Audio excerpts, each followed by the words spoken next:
ఇది నేను మీకు చెప్పబోయే కథ ఒక పాత కోట గురించి.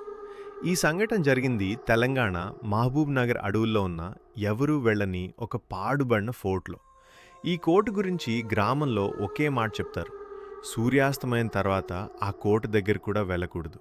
కానీ నేను ఆ మాట వినలేదు. నేను నా స్నేహితులు ముగ్గురు ఒక వీడియో షూట్ కోసం ఆ కోటకి వెళ్ళాం. సాయంత్రం 6 గంటలు.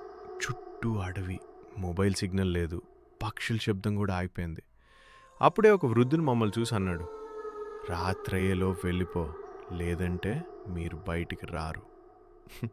మేము నవ్వే వదిలేసాం. కోట గేటు దగ్గరికి వెళ్తే అది తాళం లేకుండానే తెరుచుకుంది. లోపల చీకటి, తేమ వాసన, గోడలపై గోళ్లతో గీసిన గీతలు. అప్పుడే చప్పు చప్పు ఎవరో నడుస్తున్న శబ్దం. మేము ముగ్గురం ఒకరినొకరం చూసుకున్నాం.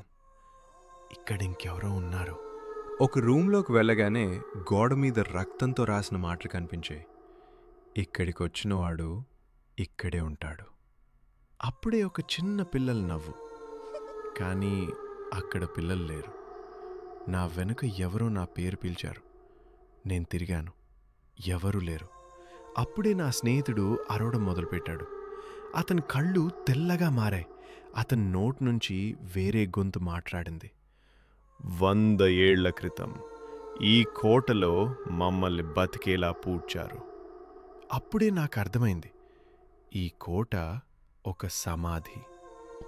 మేం పరిగెత్తాం, కానీ గేట్ లేదు. అదే గోడ, అదే దారి, మళ్ళీ అదే రూమ్. సమయం కదలడం ఆగిపోయినట్టుంది. అప్పుడే ఒక నీడ నా చెవిలో చెప్పింది: ఒక్కడే బయటికెళ్తాడు. నాకు స్పృహ వచ్చింది. నేను కోట బయట పడిపోయి ఉన్నాను. గ్రామస్తులు నన్ను లేపారు. నేను ఒక్కడనే. నా స్నేహితులు ఎప్పటికీ బయటికి రాలేదు.